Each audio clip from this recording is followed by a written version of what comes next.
إن الحمد لله نحمده ونستعينه ونستغفره ونعوذ بالله من شرور أنفسنا ومن سيئات أعمالنا من يهده الله وليا مرشدا. أما بعد أرسله بالحق بشيرا ونذيرا وداعيا إلى الله بإذنه وسراجا منيرا. فقد قال الله تبارك وتعالى في كلامه المجيد والفرقانه الحميد: أعوذ بالله من الشيطان الرجيم. بسم الله الرحمن الرحيم. والسابقون الأولون من المهاجرين والأنصار والذين اتبعوهم بإحسان رضي الله عنهم أو كما قال رسول الله صلى الله عليه وسلم: لا تسبوا أصحابي. আলহামদুলিল্লাহ, যাবতীয় প্রশংসা, যাবতীয় মহিমা সেই মহান রব্বুল আলামিনের জন্য, যার অশেষ কৃপায় তাঁর একটি গুরুত্বপূর্ণ ফরজকে পালনার্থে আমরা এই জুমাবারে মসজিদে সমবেত হতে পেরেছি। সেই মহান রব্বুল আলামিনের দরবারে শুকরিয়া জ্ঞাপন করি আলহামদুলিল্লাহ। অতঃপর জনাবে রাসূল সাইয়্যিদুল মুরসালিন, খাতাবুন নবীন, আশরাফুল আম্বিয়া ওয়াল মুরসালিন, তাঁর উপর অগণিত দরুদ ও সালাম বর্ষিত হোক। আল্লাহুম্মা সাল্লি আলাইহি আল্লাহুম্মা বারিক আলাইহি। উপস্থিত মুসল্লান ইকরাম, বিগত জুমা থেকে আমাদের আলোচনার বিষয় চলে আসছে শিয়া বিশ্বাস সম্পর্কে। শিয়া বিশ্বাসের যে প্রাথমিক ইতিহাস তা আমরা শুনে এসেছি, আমরা দেখে এসেছি যে সাহাবীদের জামানায় এই শিয়া বিশ্বাসের উৎপত্তি কিভাবে। আমরা দেখে এসেছি শিয়া বিশ্বাসের যিনি প্রবর্তক আব্দুল্লাহ ইবনে সাবা, তিনি একজন ইহুদি ছিলেন। মুসলিম বিশ্বের সম্প্রসারণের ফলে বিভিন্ন ষড়যন্ত্র চারপাশে যে দানা বাঁধতে শুরু করে, এই ষড়যন্ত্রগুলোর একটা অংশ ছিল মুসলিমদের মাঝে বিভেদ সৃষ্টি করা। মুসলিমদের ভিতর এই বিভেদ সৃষ্টি করার উদ্দেশ্যেই ইহুদি এবং খ্রিস্টানেরা বিভিন্নভাবে বিভিন্ন দফায় দফায় বিভিন্ন ষড়যন্ত্র করেছে। ইহুদিরা বারবার রাসূলুল্লাহ সাল্লাল্লাহু আলাইহি ওয়াসাল্লামের কাছে এসে বিভিন্ন শপথ করেছে, সেগুলো তারা বারবার ক্ষুণ্ণ করেছে, বারবার ভঙ্গ করেছে। ঠিক তখনই এক হাবশী কৃতদাসের মতো কালো একজন লোক, যার নাম হচ্ছে আব্দুল্লাহ ইবনে সাবা, তার জন্ম হচ্ছে ইয়েমেনের সানআ নামক একটা জায়গায়। সে তখন মদিনায় আসে। তার একমাত্র উদ্দেশ্য ছিল ইসলাম ধর্মের বিশ্বাসগুলোকে বিকৃত করা এবং মুসলিমদের মাঝে ফাটল তৈরি করা, সাহাবীদের ভিতরে বিভিন্ন কোন্দল অসন্তোষ সৃষ্টি করা। এগুলো ছিল তার উদ্দেশ্য। সেই উদ্দেশ্যে মদিনায় চলে আসে। মদিনায় চলে আসার পর আমাদের জ্ঞাতার্থে একটা কথা জরুরি যে সে ইহুদি ছিল এবং হারুন আলাইহিস সালামের বংশের একজন সদস্য ছিল, একজন লোক ছিল এবং তার অনুসারী ছিল। তার আকীদা ছিল, সে এটা বিশ্বাস করত যে ইউশা বিন নুন আলাইহিস সালাম তিনি হচ্ছেন মুসা আলাইহিস সালামের ওসি, মানে উত্তরাধিকারী। সেই ইহুদিদের ধারণাটাই তিনি ইসলাম ধর্মের মুসলিম বিশ্বাসের সঙ্গে গুলিয়ে দিয়ে মানুষকে বলতে শুরু করেন আলী রাদিয়াল্লাহু আনহু হচ্ছেন রাসূলুল্লাহ সাল্লাল্লাহু আলাইহি সাল্লামের একমাত্র উত্তরাধিকারী। অর্থাৎ এই ইহুদি বিশ্বাসের সঙ্গে সে মুসলিম বিশ্বাসটাকে মিলিয়ে দিল। এভাবেই শিয়া বিশ্বাসের শুরু, শিয়া বিশ্বাসের সূচনা এখান থেকেই। শিয়া বিশ্বাসটা মূলত ইহুদি ধর্মের মিশ্রণে, ইসলামের মিশ্রণে, হিন্দু ধর্মের বিভিন্ন বিশ্বাস এবং খ্রিস্টান ধর্মের বিভিন্ন বিশ্বাসের মিশ্রণটাই হচ্ছে শিয়া বিশ্বাস, যেটা শুরু হয় আব্দুল্লাহ ইবনে সাবার কাছ থেকে, যিনি একজন ইহুদি ছিলেন। এই শিয়া যে বিশ্বাসটা আছে, এখানে কয়েকটা মূল দল আছে এবং কিছু উপদল আছে। মূল দলগুলো থেকে যে উপদলগুলো সৃষ্টি হয়েছে তার সংখ্যা প্রায় 25টা, 20টার বেশি। মূল দল হচ্ছে কয়েকটা, যেমন সাবাইয়া, মানে আব্দুল্লাহ ইবনে সাবার যারা অনুসারী। এখানে একটা জানার মতো বিষয় হচ্ছে, যখন সাবা এই শিয়া ধর্মের দাওয়াত দিতে থাকলো, ততদিনে আসলে শিয়া শব্দটার প্রচলন হয় নাই, এই জন্যই তাদেরকে সাবাইয়া বলা হয়। পরবর্তীতে শিয়া ধর্ম নিয়ে গবেষণার শুরুতে তাদেরকে শিয়া ধর্মের প্রথম দল হিসেবে গণ্য করা হয়। অর্থাৎ শিয়া ধর্মের প্রথম দল হচ্ছে সাবাইয়া। এই ধর্মের আরেকটা দল ছিল জাইদিয়া, বড় দল, এবং আরেকটা দল ছিল ইসনা আশারিয়া, যারা রাফিজিয়া নামে খ্যাত বর্তমান যুগে। এবং আরেকটি দল হচ্ছে ইসমাইলিয়া শিয়া, যারা উবাইদি শিয়া, যারা ফাতেমি খেলাফতের যারা রাজা ছিলেন, সাম্রাজ্যের পরিচালক ছিলেন, তারা ছিলেন এই ইসমাইলিয়া শিয়া। তো এই সাবাইয়া, জাইদিয়া, রাফিজিয়া বা ইসনা আশারিয়া শিয়া এবং ইসমাইলিয়া শিয়া, এই হচ্ছে শিয়াদের মোট 4টি দল। এই 4টি দল থেকে ইতিহাসের বিভিন্ন বাঁকে, বিভিন্ন বিতর্কে, বিভিন্ন ষড়যন্ত্রে, বিভিন্ন ব্যক্তি স্বার্থের জন্য বিভিন্ন উপদলের সৃষ্টি হয়েছে। এই দলগুলোর সংখ্যা প্রায় 25টার মতো। তো আজকে আমরা ইনশাআল্লাহ তাআলা শিয়াদের যে প্রথম দল সাবাইয়া, এই দল সম্পর্কে আলোচনা করব। আল্লাহ সুবহানাহু ওয়া তাআলা আমাদেরকে সেটা করার তৌফিক দান করুন, আল্লাহুম্মা আমিন। শিয়াদের প্রথম দল যে সাবাইয়া, আমরা শুনে আসলাম এই সাবাইয়া দলটার উৎপত্তি হচ্ছে আব্দুল্লাহ ইবনে সাবার কাছ থেকে। সে ছিল ইহুদি, সে মদিনায় এসেছিল ইসলাম ধর্মের বিশ্বাসগুলোকে বিতর্কিত করতে, সাহাবীদের মাঝে অসন্তোষ সৃষ্টি করতে। সে ছিল ইহুদি, সে ছিল নামধারী মুসলিম, সে বলতো যে আমি মুসলিম, কিন্তু আসলে সে মুসলিম ছিল না। তার জন্ম হচ্ছে ইয়েমেনের সানা নামক স্থানে, অনেকে বলছেন হাবশায়। যেহেতু তিনি হাবশিদের মতো দেখতে কালো ছিলেন, বেলাল রাদিয়াল্লাহু আনহুর মতো দেখতে কালো ছিলেন, এজন্যই বলা হয়েছে যে তিনি হাবশায় জন্মগ্রহণ করেছিলেন। তবে বিখ্যাত বার্তা হচ্ছে তিনি ইয়েমেনের সানায় জন্মগ্রহণ করেন। এরপর সে আরবে আসে বিভ্রান্তি সৃষ্টি করার জন্য। ওসমান রাদিয়াল্লাহু আনহুর সময় সে মদিনায় আসে, এবং ওসমান রাদিয়াল্লাহু আনহু কেন্দ্রিক যে হত্যাকাণ্ড, সেই হত্যাকাণ্ডের মূল হোতা ছিল, যারা ওসমান রাদিয়াল্লাহু আনহুকে হত্যা করেছিল, তাদের মদত দানকারী ছিল আব্দুল্লাহ ইবনে সাবা। আমরা জানলাম যে সে বিশ্বাস করত ইউসা বিন নুন হচ্ছেন মুসা আলাইহিস সালামের উত্তরাধিকারী, মানে ওসি। ঠিক ইহুদি ধর্মের এই বিশ্বাসটাই সে আলী রাদিয়াল্লাহু আনহুর ক্ষেত্রে প্রয়োগ করে, যে আলী রাদিয়াল্লাহু আনহু হচ্ছেন রাসূলুল্লাহ সাল্লাল্লাহু আলাইহি ওয়াসাল্লামের একমাত্র ওসি। এটা সে প্রোপাগান্ডা শুরু করে, এবং তার এই প্রোপাগান্ডাগুলোর আরো কিছু অংশ আছে। তার ভ্রান্ত বিশ্বাসের প্রচারের মধ্যে ছিল যেমন ওসি নির্ধারণ। সেই ওসি নির্ধারণ ছাড়াও ইমামত নামে একটা টার্ম সে চালু করলো। ইমামত মানে হচ্ছে দায়িত্বশীল, প্রতিনিধি, উত্তরাধিকারী ছাড়াও আলী ইবনে আবু তালেব রাদিয়াল্লাহু আনহু তিনি একমাত্র ইমামতের অধিকারী এবং একমাত্র খেলাফতের উত্তরাধিকারী, এটা সে বলা শুরু করলো। আসলে এই বিশ্বাসগুলোর পুরোটাই এসেছে ইহুদি ধর্ম থেকে। সে বলা শুরু করলো যে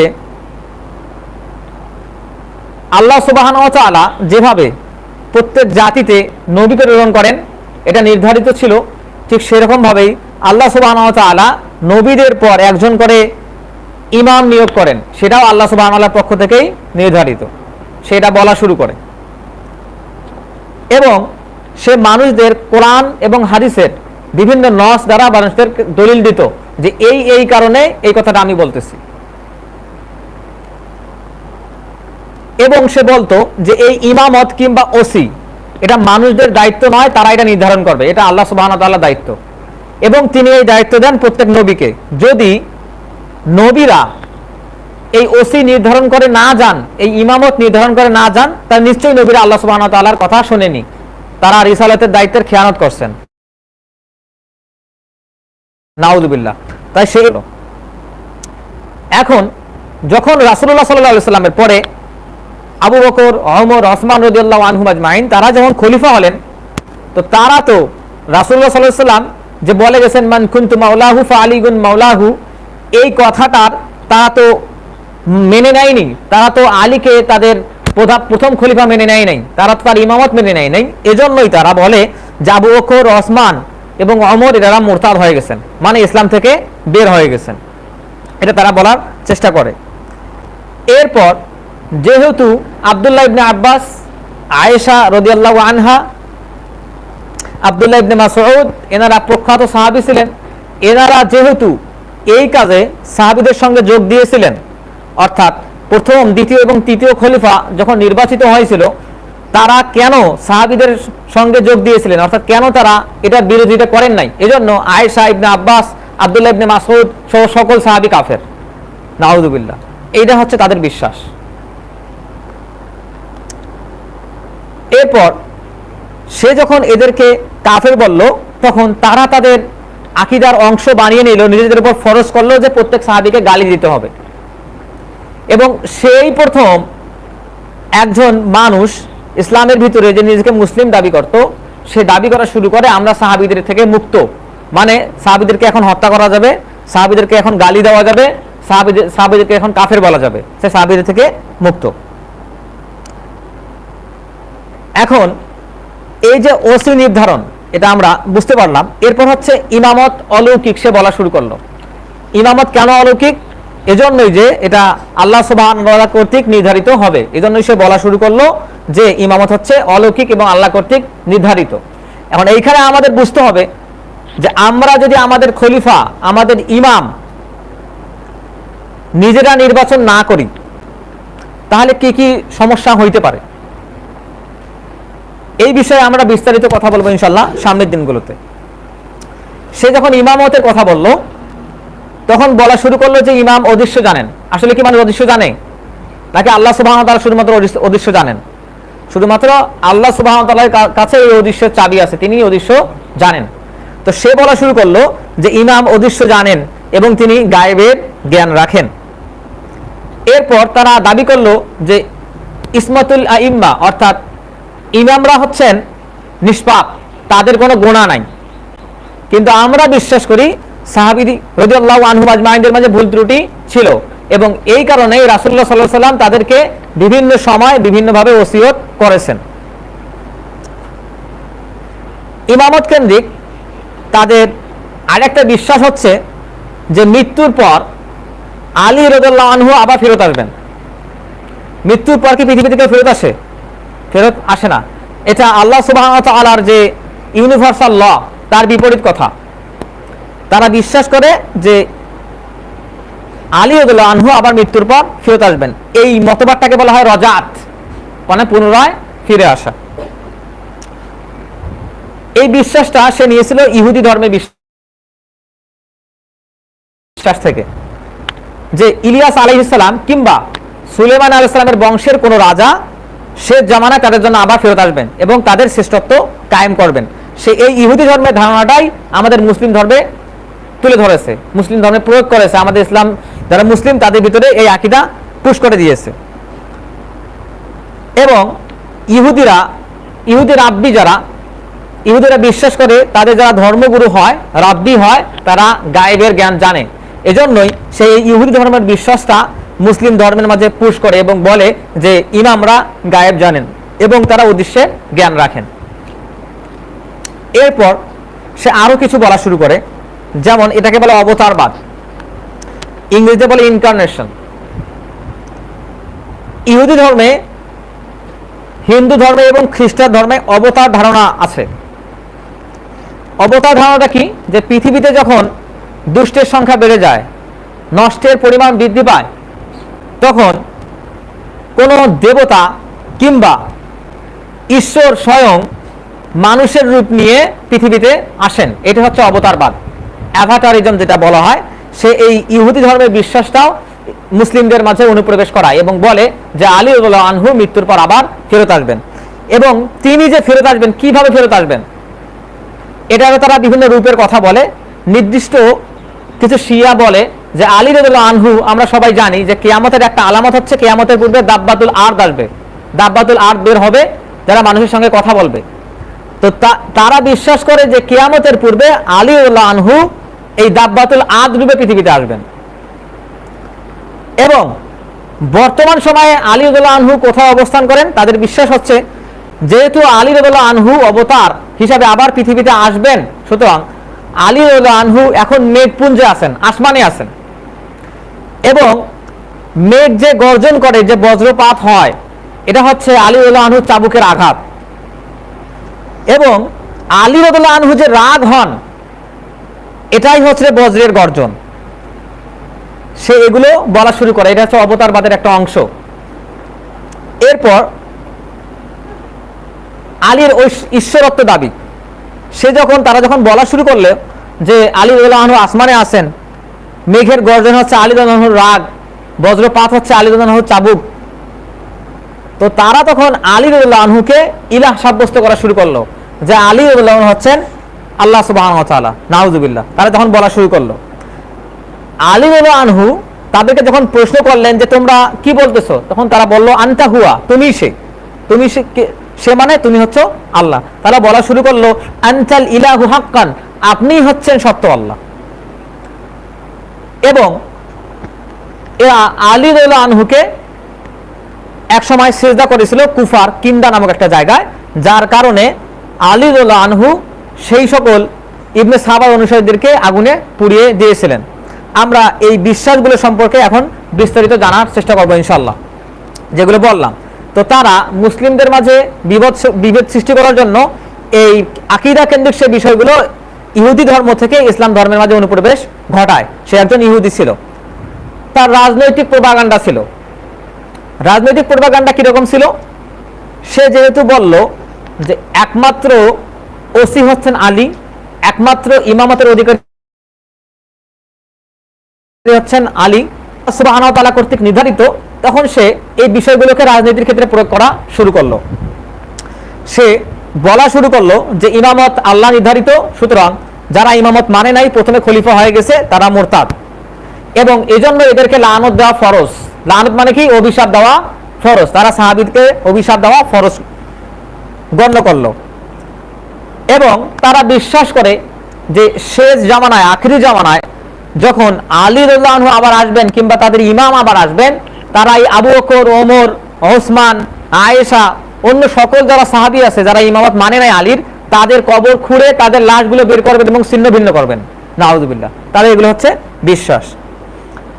এবং উমরের পরে যেহেতু ওসমান রাদিয়াল্লাহু আনহু ক্ষমতায় অধিষ্ঠিত হয়েছেন, তখন সে ফতোয়া দিল যে ওসমান রাদিয়াল্লাহু আনহুকে হত্যা করা যায়, সুতরাং তাকে এখন পদ থেকে সরাতে হবে। তারা এই রাজকীয় ষড়যন্ত্রের ভিতরে তাদের দাবি ছিল যে ওসমান রাদিয়াল্লাহু আনহু কোরআন বিতর্কিত করেছেন, কোরআনে ভুল লিখেছেন, কোরআন পরিবর্তন করেছেন। তাদের এটা দাবি ছিল। ওসমান রাদিয়াল্লাহু আনহু আসলে কি কোরআন পরিবর্তন করেছিলেন? আচ্ছা, এই বিষয়ে একটা সামান্য ইতিহাস বলি, যে সেই যুগে যারা ইসলাম গ্রহণ করত, বিভিন্ন কবিলা থেকে তারা আসতো, বিভিন্ন গোত্র থেকে, বিভিন্ন জায়গা থেকে আসতো। তারা আরবের বিভিন্ন উপভাষা ছিল, সেই তাদের ব্যক্তিগত উপভাষায় কোরআন তেলাওয়াত করার চেষ্টা করত। তো এটাতে বিভিন্ন উপভাষায় কোরআন তেলাওয়াত করার চেষ্টা করতে গেলে বিভিন্ন ভুলের সৃষ্টি হয় এবং অর্থের বিকৃতি হওয়া শুরু হয়। এটা সাহাবীদের নজরে আসে। তখন তারা এই বিষয়টা ওসমান রাদিয়াল্লাহু আনহু যখন খলিফা ছিলেন, তখন তাকে অবহিত করেন। তখন ওসমান রাদিয়াল্লাহু আনহু সমস্ত সহিফা, ওই যেসব অঞ্চলগুলোতে সহিফাগুলো ছিল, সবগুলো একত্র করেন। করার পরে হাফসা রাদিয়াল্লাহু আনহার কাছে যে মূল সহিফাটা ছিল, এটা নিয়ে আসেন। নিয়ে এসে অন্য সহিফাগুলো পুড়ে ফেলেন এবং হাফসা রাদিয়াল্লাহু আনহার কাছে যে মূল সহিফা ছিল, সেটা ছাপিয়ে সমস্ত কবিলাতে, সমস্ত জায়গাগুলোতে পাঠিয়ে দেন। তার মানে তিনি এই কাজটা করেছিলেন ভিত্তিতে, এবং তিনি এই কাজটা করেছিলেন কোরআন যেন বিকৃত না হয় সেজন্যই। অথচ এই সাহাবার অনুসারীরা দাবি করা শুরু করলো যে ওসমান রাদিয়াল্লাহু আনহু কোরআন বিকৃত করেছেন, যেটা উনি কোরআন বিকৃত যেন না হয় সেজন্য যে সিদ্ধান্ত নিয়েছেন, সেটাকে তার উপর অভিযোগ হিসেবে চাপিয়ে দেওয়া হলো। এই বিষয়ে ইবনে কাসির রাহিমাহুল্লাহ তিনি তার আল বিদা ওয়ান নিহায়া বলেছেন, ইন্না উসমানা হারাফাল কোরআন ওয়া আহরাকাল মাসাহিফ, নিশ্চয় ওসমান রাদিয়াল্লাহু আনহু কোরআনকে বিকৃতি হতে রক্ষা করেছিলেন এবং অন্য সকল মুসহাফ যেগুলো ছিল সেগুলো পুড়িয়ে ফেলেছিলেন। তাদের দ্বিতীয় দাবি ছিল যে ওসমান রাদিয়াল্লাহু আনহু ন্যায় বিচার ত্যাগ করেছেন। ওসমান রাদিয়াল্লাহু আনহু ন্যায় বিচার ত্যাগ করেছেন। তাদের এটা দাবি ছিল। কেমনে ত্যাগ করেছেন? ন্যায় বিচার ত্যাগ বলতে তারা বোঝাচ্ছে যে ওসমান রাদিয়াল্লাহু আনহু তিনি তার বংশের যারা বিশেষ ব্যক্তি ছিল, শুধুমাত্র তাদেরকেই বিভিন্ন জায়গায় আমির নিয়োগ করতেন। যেমন তিনি বনু উমাইয়ার মুয়াবিয়া রাদিয়াল্লাহু আনহুকে সিরিয়ায় আমির নিয়োগ করেন। এরপর আব্দুল্লাহ ইবনে আমেরকে বসরার আমির নিয়োগ করেন। এবং ওয়ালিদ ইবনে উকবাকে কুফায় আমির নিয়োগ করেন। তখন তারা বলা শুরু করলো যে ওসমান স্বজনপ্রীতি দেখাচ্ছে, সে নিজের বংশের লোকদের আমির নিয়োগ করতেছে। এই দাবির খণ্ডনে আমাদের আহলে সুন্নাহ ওয়াল জামাতের ইমামগণ এভাবে খণ্ডন করেছেন যে আসলে মুয়াবিয়া রাদিয়াল্লাহু আনহু একজন যোগ্য প্রশাসক ছিলেন, যাকে রাসূলুল্লাহ সাল্লাল্লাহু আলাইহি ওয়াসাল্লাম প্রশাসক বানিয়েছিলেন, যিনি রাসূলুল্লাহ সাল্লাল্লাহু আলাইহি ওয়াসাল্লামের কাতিবে ওয়াহী ছিলেন। অর্থাৎ রাসূলুল্লাহ সাল্লাল্লাহু আলাইহি ওয়াসাল্লাম ওহী লেখার দায়িত্ব যাদেরকে দিয়েছিলেন তাদের মধ্যে একজন ছিলেন মুয়াবিয়া রাদিয়াল্লাহু আনহু, এবং তিনি যোগ্য প্রশাসক ছিলেন বলেই ওসমান রাদিয়াল্লাহু আনহু তাকে সিরিয়ার গভর্নর নিয়োগ করেন। এরপর হচ্ছে আব্দুল্লাহ ইবনে আমর, যাকে বসরার গভর্নর নিয়োগ দেওয়া হয়।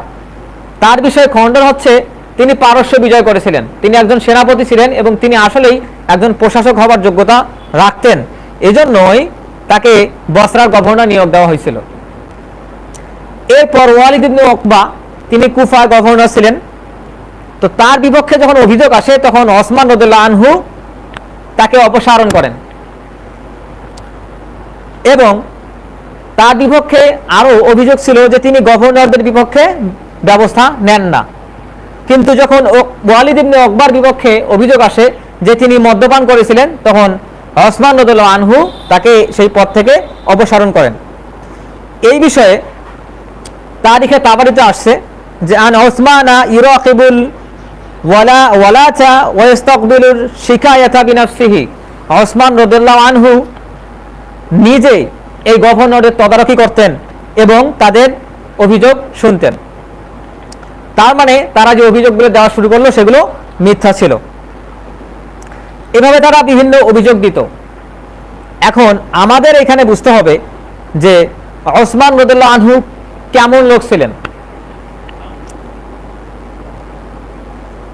ওসমান রাদিয়াল্লাহু আনহু একদিন রাসূলুল্লাহ সাল্লাল্লাহু আলাইহি ওয়াসাল্লামের ঘরে যাবেন। প্রথমে সেদিন আবু বকর আসছেন, রাসূলুল্লাহ সাল্লাল্লাহু আলাইহি ওয়াসাল্লাম তার বিছানায় শুয়েছিলেন। আবু বকর আসলেন এবং কথা বলে চলে গেলেন।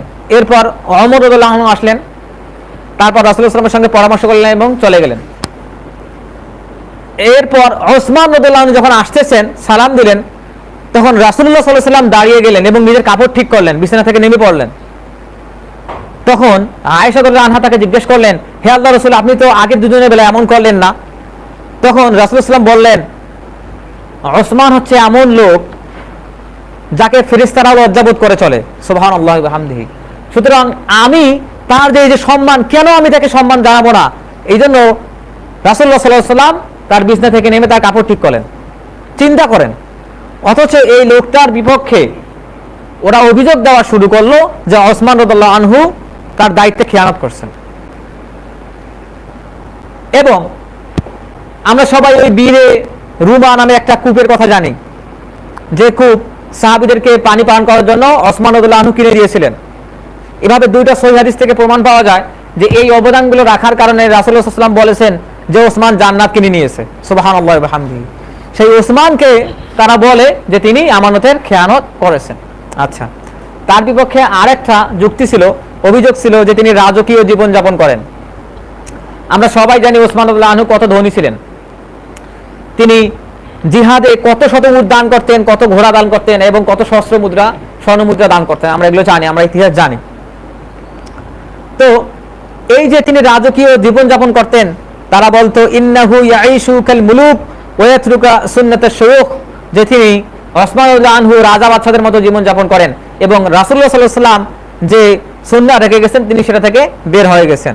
তো এই বিষয়ে ইবনে হাজার আসকালানী রাহিমাহুল্লাহ তার ফাতহুল বারীতে খণ্ডন করেছেন, লাম ইয়াকুন উসমানান মুতরাফান, ওসমান রাদিয়াল্লাহু আনহু কখনোই বিলাসী জীবন যাপন করেন নাই, বাল কানা ইয়ালবিসু সাওবুল বালিয়া, অথচ তিনি মোটা কাপড় পরতেন এবং কি করতেন, ওয়াযকুরুল খায়রু বিজিয়াদ, এবং তিনি কি করতেন, তিনি রুটি এবং তেল খাইতেন।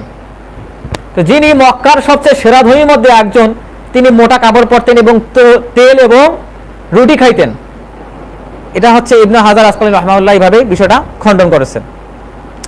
তো এই দাবিগুলো মূলত ছিল অযৌক্তিক দাবি এবং এগুলো ছিল ওসমান রাদিয়াল্লাহু আনহুর বিপক্ষে সাহাবীদেরকে কিংবা যারা নতুন মুসলিম তাদেরকে ফুসিয়ে তোলার জন্য এই অভিযোগগুলো দেওয়া হয়েছিল। এখন তারা এই সব দাবি দাওয়া উত্থাপন করার পরে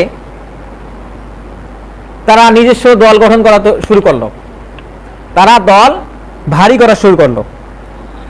দল ভারী করতে গিয়ে তারা বিভিন্ন জায়গা টার্গেট করলো যে কোথায় কোথায় এই দাওয়াত দেওয়া যাইতে পারে।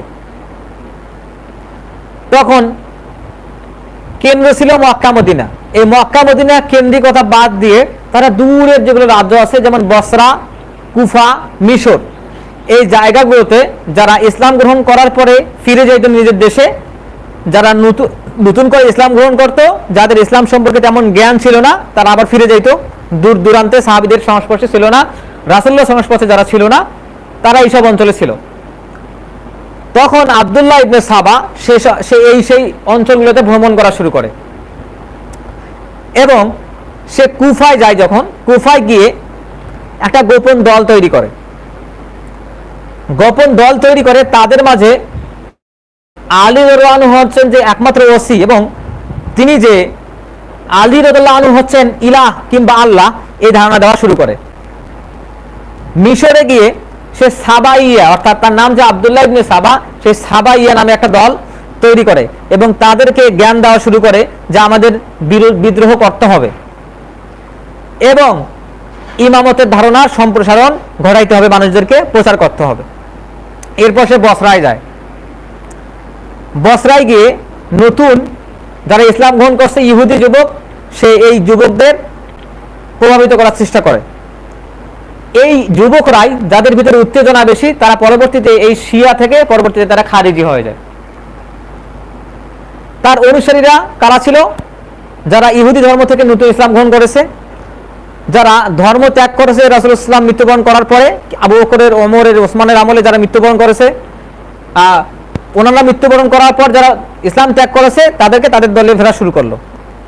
এরপর বিভিন্ন দেশে ছদ্মবেশী কিছু মুসলিম ছিল, যেমন বিভিন্ন রাজধানী দখল করার ফলে, বিশেষ বিশেষ জায়গা দখল করার ফলে কিছু কিছু মুসলিম যারা নিজেদের নেফাকি ভিতরে রাখতো, তারা আসলে ইসলাম ধর্ম গ্রহণ করে নাই, কিন্তু প্রশাসনিক চাপে কিংবা জিজিয়া দেওয়ার ভয়ে কিংবা অনেক কারণে তারা নিজেদেরকে বলা শুরু করলো যে আমরা মুসলিম, কিন্তু আসলে তারা মুসলিম না। তারা আব্দুল্লাহ ইবনে সাবার দলে বেরা শুরু করলো। এরপর ধর্মের অপব্যাখ্যাকারী, এই বিষয়টা কেমন সহজে বুঝবেন? আপনারা হয়তো ইফকের ঘটনা শুনছেন যে আয়েশা রাদিয়াল্লাহু আনহার বিপক্ষে চরিত্রহীনতার যে অভিযোগ দেওয়া হয়েছিল, এটা হচ্ছে ইফকের ঘটনা। এরপর রাসূলুল্লাহ সাল্লাল্লাহু আলাইহি ওয়াসাল্লামের কাছে যখন ওহী আসতো না দীর্ঘ সময় ধরে, তখন এই মুনাফিকরা বলা শুরু করতো যে আল্লাহ মুহাম্মদকে ত্যাগ করেছে। এরপর রাসূলুল্লাহ সাল্লামের সন্তানরা খুব ছোটবেলায় মারা যেতেন, তার ছেলে সন্তানেরা, এই জন্যই তারা রাসূলুল্লাহ সাল্লামকে আবতার বলতো, মানে লেজ কাটা বলতো। আমরা জানি সূরা কাউসারের মধ্যে পড়ছি, রাসূলুল্লাহ সাল্লামকে তারা আবতার বলতো। তো এইভাবে যারা আসলে ধর্মের অপব্যাখ্যা করতো, রাসূলুল্লাহ সাল্লাল্লাহু আলাইহি ওয়াসাল্লামকে বিভিন্নভাবে কষ্ট দিত, তারা এই দলে ফেরা শুরু করলো। এবং এভাবে সে হিজাজ, বসরা, কুফা হয়ে শামে চলে যায়, বৃহত্তর শাম অঞ্চলে। শামের মানুষ তাকে তাড়িয়ে দেয় ওই দেশ থেকে। তাড়িয়ে দেওয়ার পরে সে মিশরে গিয়ে স্থায়ীভাবে ভিত গাড়ে, মিশরে চলে যায়। সে মানুষদেরকে বোঝাতে থাকে কোরআন থেকে। দেখেন কোরআন থেকে সে কিভাবে মানুষদেরকে ভুল বিশ্বাস দেওয়া শুরু করলো। সে মানুষকে বোঝাতে শুরু করলো, কি তাজ্জবের ব্যাপার, মানুষ বিশ্বাস করে যে ঈসা আলাইহিস সালাম আবার পৃথিবীতে আসবেন, কিন্তু এটা বিশ্বাস করে না যে আলী কিংবা মুহাম্মদ আবার পুনরায় পৃথিবীতে আসবেন। অথচ আল্লাহ সুবহানাহু ওয়া তাআলা কোরআনে এটাই বলছেন। সে দলিল দেওয়া শুরু করলো, ইন্নাল্লাযী ফারাদা আলাইকাল কোরআন, যে আল্লাহ সুবহানাহু ওয়া তাআলা তোমার উপর কোরআন দিবেন, লিরাদুকা ইলা মাআদ, তিনি অবশ্যই তোমাকে তোমার জন্মভূমিতে ফিরিয়ে নিয়ে আসবেন। আচ্ছা, এই আয়াতটা আসলে কোন প্রসঙ্গে নাজিল হয়েছিল? এই আয়াতটা নাজিল হয়েছিল রাসূলুল্লাহ সাল্লাল্লাহু আলাইহি ওয়াসাল্লাম যখন মক্কা থেকে মদিনায় হিজরত করলেন, সেই সময়কার আয়াত, যেখানে আল্লাহ সুবহানাহু ওয়া তাআলা বলতেছেন যে যিনি তোমাকে কোরআনের বিধান দিয়েছেন তিনি তোমাকে অবশ্যই তোমার জন্মভূমিতে ফিরিয়ে নিয়ে আসবেন। এবং আমরা জানি মক্কা বিজয়ের সময় তিনি তার জন্মভূমিতে ফিরে এসেছিলেন। এই আয়াতটা সে ওই যে তার যারা ধর্মের অনুসারী বা তার নিজের ধর্মে নিয়ে আসার জন্য এই আয়াতটা বলা শুরু করে যে যিনি তোমাকে কোরআন দিয়েছেন, বিধান দিয়েছেন, তিনি তোমাকে আবার জন্মভূমিতে ফিরিয়ে নিয়ে আসবেন। রাসূলুল্লাহ সাল্লাম মৃত্যুবরণ করার পরে সেটা বলা শুরু করলো এই বিশ্বাসে যে রাসূলুল্লাহ সাল্লাম আবার পৃথিবীতে ফেরত আসবেন, রজাআতে এই আকীদাটা সেভাবে দেওয়া শুরু করলো। আচ্ছা, এরপর সে মানুষকে বোঝাতে থাকলো যে আলী রাদিয়াল্লাহু আনহু হচ্ছেন খাতামুল আউসিয়া, অর্থাৎ ওসিদের মধ্যে শেষ ওসি। রাসূলুল্লাহ সাল্লাল্লাহু আলাইহি সাল্লাম জীবিত থাকা অবস্থায় ওসমান অন্যায়ভাবে খিলাফতের দায়িত্ব নিজের কাঁধে তুলে নিয়েছেন। হে মানুষ, তোমরা এই বিষয়টি নিয়ে উঠে দাঁড়াও এবং আমর বিল মারুফ ওয়া নাহি আনিল মুনকার এর যে নিয়ম আছে সেটা তোমরা প্রতিষ্ঠিত করো, দেখবে মানুষেরা তোমাদের দিকে আকৃষ্ট হচ্ছে। সে মানুষদেরকে এটা বোঝাতে শুরু করলো, অর্থাৎ সে মানুষদেরকে বোঝাচ্ছে তোমরা ওসমানের বিপক্ষে কথা বলো। এটা হচ্ছে সৎ কাজের অন্তর্ভুক্ত, সেইভাবে মানুষকে বোঝাতে শুরু করলো। এরপর সে তার কর্মীদের বিভিন্ন জায়গায় ছড়িয়ে দেয় এবং এই কর্মীদের সঙ্গে সে চিঠিপত্রতে যোগাযোগ করত এবং এই যে যোগাযোগ এজন্যই করত যেন শিয়া বিশ্বাসটাকে মানুষের মধ্যে আরো ছড়িয়ে দেওয়া যায়। এরপর সময় চলে আসলো এবং এই বিশ্বাসটা যদিও তাদের ভিতরে ভিতরে ছিল, চিঠি আদান প্রদান তারা ছড়িয়ে পড়ার ফলে এই বিশ্বাসটা ওসমান রাদিয়াল্লাহু আনহুর কানে চলে গেল। তখন ওসমান রাদিয়াল্লাহু আনহু পরামর্শ সভা ডাকলেন এবং বললেন যে আমি এদের বিপক্ষে কি করতে পারি। তখন সবাই বললেন যে আপনি তাদেরকে দমন করেন। আলী রাদিয়াল্লাহু আনহু এখানে কি করেছিলেন? আলী রাদিয়াল্লাহু আনহু আপনারা ইতিহাস পড়লে জানবেন, আবু বকর, ওমর এবং ওসমান এই প্রত্যেক খেলাফতকালে আলী রাদিয়াল্লাহু আনহু সবাইকে পরামর্শ দিতেন এবং সবচেয়ে বেশি পরামর্শ দিতেন, তাদের সাথে সবসময় লেগে থাকতেন। তারা যে সমস্যায় পড়তেন সেইখানে সলা পরামর্শ করে একটা সিদ্ধান্ত নিতেন। আলী রাদিয়াল্লাহু আনহু তখন ওসমান রাদিয়াল্লাহু আনহুকে পরামর্শ দেন যে আপনি তাদেরকে দমন করার জন্য কঠোর হন। কিন্তু এইখানে ব্যাপারটা হচ্ছে ওসমান রাদিয়াল্লাহু আনহু খুব নরম দিল ছিলেন, খুবই নরম দিল ছিলেন এবং তিনি তাদেরকে ক্ষমা করে দেন। এমনকি তারা যখন ওসমান রাদিয়াল্লাহু আনহুকে প্রকাশ্য কাফের বলা শুরু করে এবং বলে সে আপনি কোরআন পরিবর্তন করছেন, তখনও তিনি তাদেরকে হাতের নাগালে পাওয়ার পরে ওসমান রাদিয়াল্লাহু আনহু তাদেরকে ক্ষমা করে দেন। এবং পরবর্তীতে শিয়া ইতিহাসবিদ যারা তারাও বলেছে, এটা স্বীকার করেছে যে ওসমান রাদিয়াল্লাহু আনহু যে নরম দিল ছিলেন এটাই ছিল তার দুর্বলতা। এই দুর্বলতা সুযোগ নিয়েই তারা তার বিপক্ষে এই অভিযোগগুলো দেওয়ার সুযোগটা পাইছে। এবং ইমাম ইবনে তাইমিয়া রাহিমাহুল্লাহ, ইবনে হাজার আসকালানি তারা তাদের কিতাবে এই অভিযোগটা এইভাবেই খণ্ডন করছেন যে ওসমান রাদিয়াল্লাহু আনহু অত্যাধিক নরম দিল ছিলেন, যে কারণে দেখেন রাসূলুল্লাহ সাল্লাল্লাহু আলাইহি ওয়াসাল্লাম তার দুই মেয়েকে পরপর তার সঙ্গে বিয়ে দিয়েছিলেন। তার উপাধি হচ্ছে জিন্নুরাইন, দুই নূরের অধিকারী। তো এই যে লোকটার সম্মানে, যে লোকটার আত্মমর্যাদার কারণে রাসূলুল্লাহ সাল্লাল্লাহু আলাইহি ওয়াসাল্লাম তার জামা ঠিক করেন, বিছানা থেকে নেমে যান, যে লোকটাকে ফেরেশতারা পর্যন্ত সমীহ করে, সেই লোকটাকে তারা অভিযোগ দিল তিনি আমাদের খেয়ানত করছেন, তিনি গভর্নরদের অভিযোগ শোনেন না, তিনি রাজকীয় জীবন যাপন করেন। অথচ এই বিষয়ে আহলুস সুন্নাহ ওয়াল জামাতের খণ্ডন হচ্ছে, তারা বলেছেন যে ওসমান রাদিয়াল্লাহু আনহু তিনি রুটি এবং তেল খাইতেন এবং সাহাবীদের এই রুটি এবং তেল খাওয়ার ফলে এমন অবস্থা হইতো যে তাদের পেট সবসময় গুড়গুড় করত এবং ওমর রাদিয়াল্লাহু আনহু বলতেন, পেটে থাপড় দিয়ে বলতেন, হাই পেট, তোমরা আমাদেরকে ধ্বংস করে দিয়েছো। তারা কতটা ইসলামের সেবক ছিলেন, কতটা নিবেদিত প্রাণ ছিলেন। তাদের এই অভিযোগগুলো ছিল শুধুমাত্র ইসলামের মধ্যে সাহাবী। আচ্ছা, এখন কথা হচ্ছে যে এই যে সাবাইয়া দল, শিয়াদের ইতিহাসের প্রথম দল, এরা ছিল প্রথম বিদআতি। কেন? এরা বলা শুরু করলো আলী হচ্ছে আল্লাহ, আলী হচ্ছে আল্লাহর অবতার, এরা বলা শুরু করেছিল। এরা হচ্ছে প্রথম ফিতনা। কেন? এরা সাহাবীরা পৃথিবীতে থাকা অবস্থাতেই ইসলামের ভিতরে নতুন দল তৈরি করলো, সাবাইয়া। তাদেরকে বলা হতো শিয়াতু আলী, আলীর সমর্থক। এরপর হচ্ছে তারা প্রথম দল ত্যাগকারী, অর্থাৎ ইসলাম ত্যাগকারী, তারা মুরতাদ হয়ে গেছিল। তারাই হচ্ছে প্রথম সাহাবী হত্যাকারী, তারা সাহাবীদের হত্যা করেছে, ওসমান রাদিয়াল্লাহু আনহুকে হত্যা করেছে। তারা হচ্ছে প্রথম তাকফিরকারী। কেন? তারা অন্য সকল সাহাবীকে কাফের বলা শুরু করছে ইমামতের দাবির জন্য। এবং এরাই হচ্ছে সবচেয়ে গুরুত্বপূর্ণ কথা হচ্ছে, এরাই হচ্ছে সৃষ্টি জগতের প্রথম দল, মানে আদম আলাইহিস সালাম থেকে শুরু করে হযরত মুহাম্মদ সাল্লাল্লাহু আলাইহি ওয়াসাল্লাম পর্যন্ত এরাই হচ্ছে সৃষ্টি জগতের প্রথম দল যারা নবীদের সাথীদেরকে কাফের বলা শুরু করে। আপনি অন্য যে কোনো ধর্মের মানুষদের বলবেন যে তাদের কাছে সবচেয়ে উত্তম মানুষ কারা, তারা বলবে যারা নবীদের সাথী।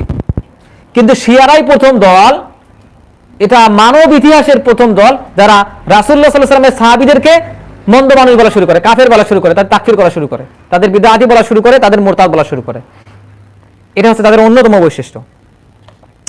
তো এই বিদ্রোহে দমনের সময় যিনি নরম দিল ছিলেন ওসমান আলাইহিস সালাম, এর কারণেই তারা সুযোগগুলো নিয়েছিল এবং এইভাবে এই সুযোগটা নেওয়ার ফলে তারা ওসমান রাদিয়াল্লাহু আনহুর বাড়ি ঘেরাও করে।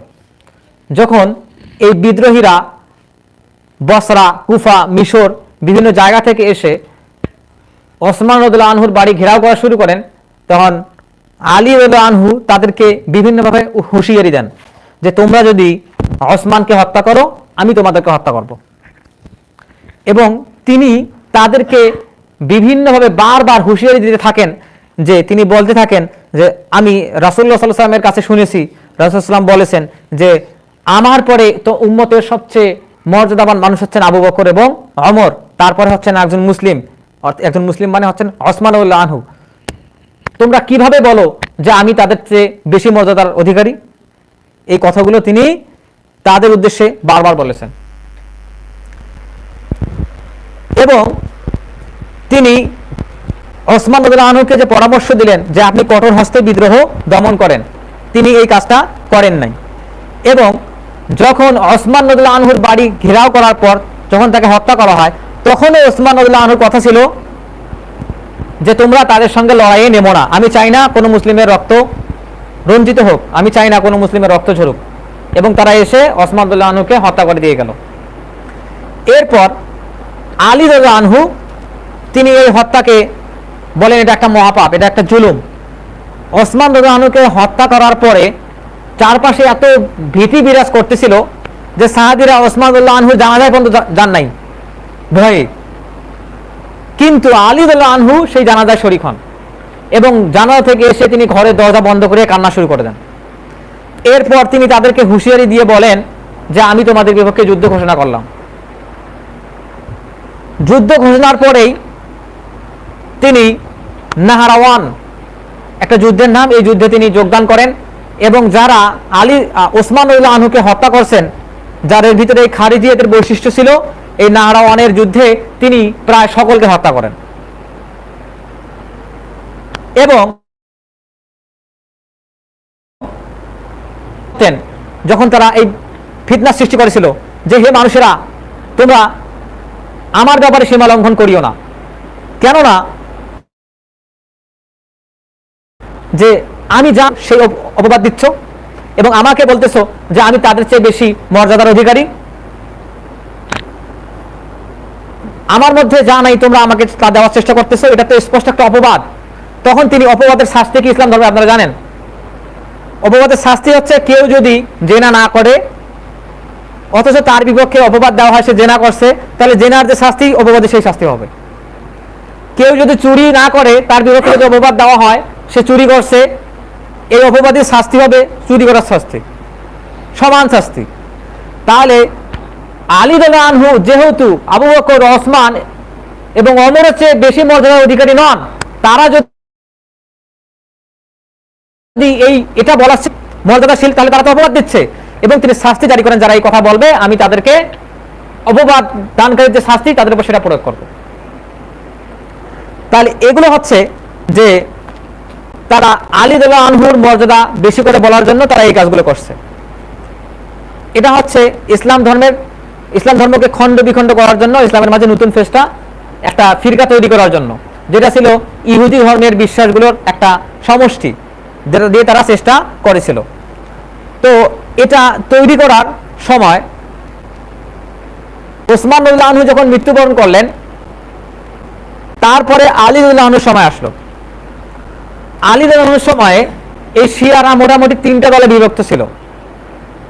তাদের বৈশিষ্ট্য ইমাম ইবনে তাইমিয়া রাহিমাহুল্লাহ বলেছেন তারা বৈশিষ্ট্যগতভাবে 3 দলে বিভক্ত ছিল। তাদের মধ্যে একটা দল ছিল মুফাজ্জিলা, মানে যারা আলী রাদিয়াল্লাহু আনহুর মর্যাদা বর্ণনা করত কোরআন হাদিসের বাইরে থেকে। যেমন তারা বলতো যে আলী হচ্ছেন একমাত্র অভিভাবক, একমাত্র ইমাম, একমাত্র ওসি এবং তিনি আল্লাহর পক্ষ থেকে নির্ধারিত।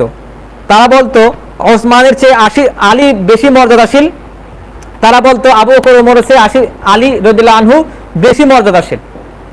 যারা এটা বলতো তাদেরকে তিনি মুফাজ্জিলা হিসেবে চিহ্নিত করেছেন। এরপর আছেন সাব্বাবা, এটা আরেক দল। সাব্বাবা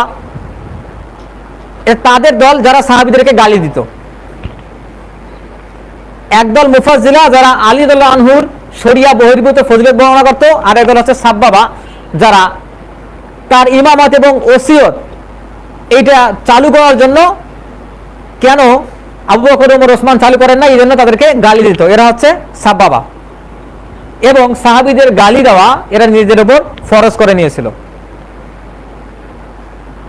এরপর আলী রাদিয়াল্লাহু আনহু যখন জানতে পারলেন যে কিছু কিছু লোক ওসমান, আবু বকর, ওমরকে গালি দিচ্ছে, তখন তিনি তার বিপক্ষে সেনা পাঠান, এবং এই লোকটা যখন এই খবর পায় সে তখন অন্যখানে পালিয়ে যায় এবং গিয়ে আলী রাদিয়াল্লাহু আনহুর নামে বদনাম করতে থাকে। যে কিরকম বদনাম করবে, যে আমি আলীর পক্ষে কথা বলতেছি অথচ আলী আমাকে ধরার জন্য সেনা পাঠায়, এই বদনাম করা সে শুরু করলো। এরপর এইখানে সবচেয়ে গুরুত্বপূর্ণ এবং সবচেয়ে চরমপন্থী দল ছিল, তাদের নাম ছিল গালিয়া। গালিয়া শব্দটা আছে গুলু থেকে, গুলু মানে হচ্ছে অতিরঞ্জিতকারী, চরমপন্থী। তাহলে একদল তার ফজিলত বর্ণনা করত, একদল সাহাবীদেরকে গালি দিত, আরেক দল হচ্ছে তারা যারা আলীকে আল্লাহ মনে করত, এদেরকে বলা হয় গালিয়া, অতিরঞ্জিতকারী। এদের যে বিশ্বাস, এটা অন্য যে দলগুলো আছে তাদের মধ্যে হচ্ছে সাবাইয়া, কাইসানিয়া, এই দলগুলোর বৈশিষ্ট্যের মধ্যে পড়ে। এবং এরা হচ্ছে এদেরকে বর্তমান জামানায় বা মূল যে শিয়াদের ভাগ এদেরকে বলা হয় গুলাত শিয়া, মানে চরমপন্থী শিয়া বলা হয় থাকে। তো এদের থেকেই বর্তমান জামানায় যে চরমপন্থী শিয়া তাদের উৎপত্তি, এবং এই গুলাত শিয়াদের ভিতরে যে বৈশিষ্ট্যগুলো ছিল এই বৈশিষ্ট্যগুলো পরবর্তী যে শিয়াদের বিভিন্ন দল উপদল সৃষ্টি হয়েছে, এই গুলাত শিয়াদের প্রভাব, এই গুলাত শিয়াদের আকীদা, এই গুলাত শিয়াদের তাকফির, এই গুলাত শিয়াদের বিদআত কর্মকাণ্ড, এই কর্মকাণ্ডগুলো তাদের মাঝে ইনজেক্ট হয়েছে, তারা এইগুলোই গ্রহণ করছে। এবং বর্তমান জামানায় শিয়াদের যে বৈশিষ্ট্য, তারা ঠিক ওই রাসূলের সময়, আলী রাদিয়াল্লাহু সময় যে গুলাত শিয়া ছিল তাদের বৈশিষ্ট্য তারা ধারণ করছে। তো এখন কথা হচ্ছে যে তারা কি কি বিদআত করেছিল, আমি এই বিষয়ে সংক্ষিপ্ত বলবো। তারা আলীর ইমামতের কথা বলেছিল, এটা কোরআন হাদিসের বাইরে। তারা আলী যে আল্লাহ কর্তৃক মনোনীত, তারা এই কথা বলেছিল। তারা প্রথম দল তৈরি করেছিল, এটা হচ্ছে বিদআত। তারা দিনের ভাঙ্গন তৈরি করেছিল, এবং শায়খাইন আবু বকর এবং ওমরকে তারা কি করত, তারা মুবতাদি বলতো, তারা বিদআতি বলতো এবং ইরতিদাদ বলতো, অর্থাৎ তারা মুরতাদ হয়ে গেছেন এটা বলতো। তারা আলীর খেলাফতের দাবিদার ছিল, যেটা কোরআন সুন্নাহর বাইরে ছিল। তারা সাহাবীদের থেকে নিজেদের সম্পর্ক বাদ দিয়ে দিয়েছিল, মুক্ত ঘোষণা করেছিল। কেন? যে সাহাবীরা রাসূল সাল্লাল্লাহু আলাইহি ওয়াসাল্লামের ইমামত মানেন নাই, এই কারণেই তারা সাহাবীদের থেকে নিজেকে মুক্ত ঘোষণা করত। এরপর তারা বিশ্বাস করত আলী রাদিয়াল্লাহু আনহু কিয়ামতের আগে দাব্বাতুল আরদ হিসেবে পৃথিবীতে আসবেন, তারা এটা বিশ্বাস করত। এরপর তারা দাবি করত যে আহলে বাইত যারা, তাদের কাছে গোপন ইলম আছে যেটা অন্য কারো কাছে নাই। তাদের বিশ্বাসের মধ্যে কুফরি কি কি ছিল?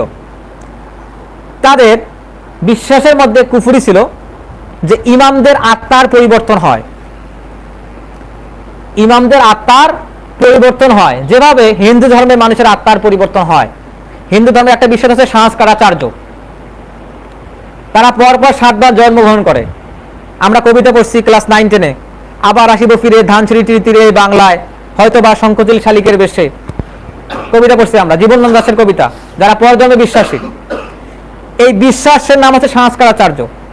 তাদের এই বিশ্বাস ছিল যে ইমামদের আত্মার পরিবর্তন হয় এবং তারা পৃথিবীতে পুনরায় আসবেন, রজাআতে বিশ্বাসী।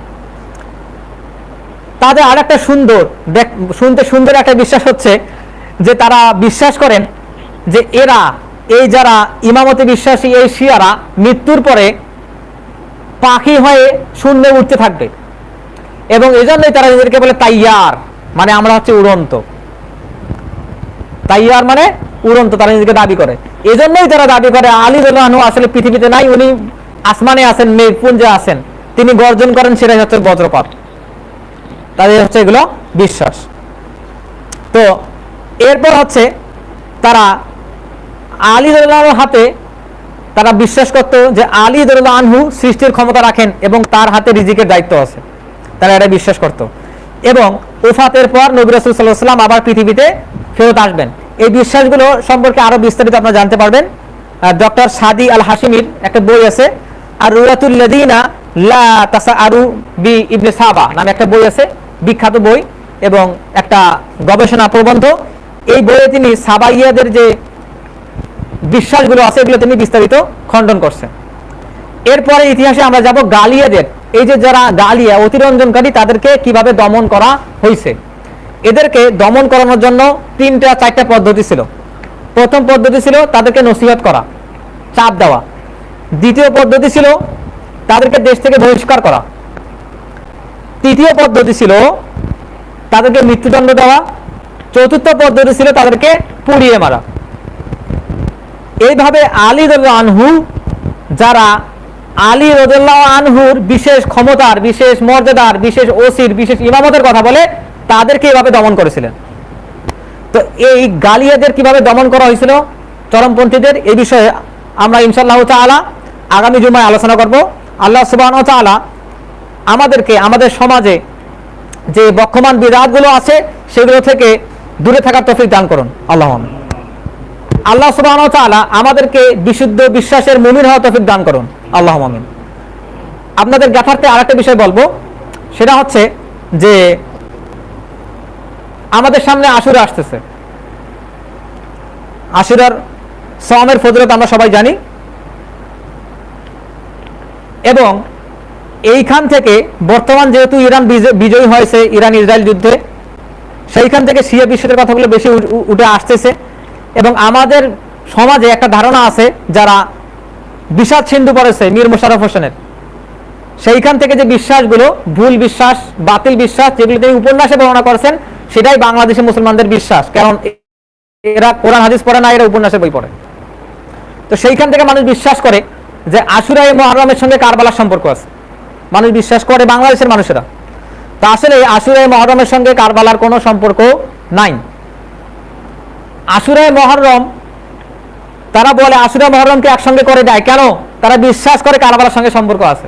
কিন্তু আশুরার সম্পর্ক হচ্ছে রাসূলুল্লাহ সাল্লাল্লাহু আলাইহি ওয়াসাল্লাম যখন প্রথম হিজরিতে মদিনায় গেলেন, সেই সময় রাসূলুল্লাহ সাল্লাল্লাহু আলাইহি ওয়াসাল্লাম ইহুদিদের আনন্দ উৎসব করা দেখে এই আশুরার রোজাটা আমাদের ভিতরে বলছেন যে মুসা তো হচ্ছে আমাদের ভাই, সুতরাং আমরা এই সওম রাখার বেশি হকদার।